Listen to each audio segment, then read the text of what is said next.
On October 7th of 2016, PTR Baler and Compactor hosted roundtable discussion on strengthening the pipeline for manufacturing students and co-op programs across the city.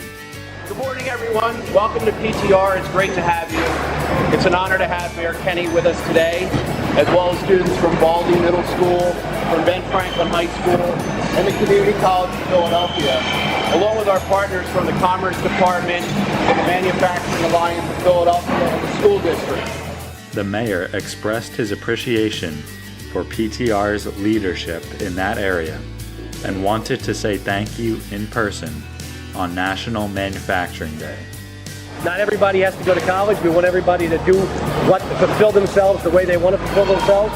If you want to go to college, that's great. If you want to go right into industry like this and manufacturing, that's awesome too, because you'll make a good living in places like this.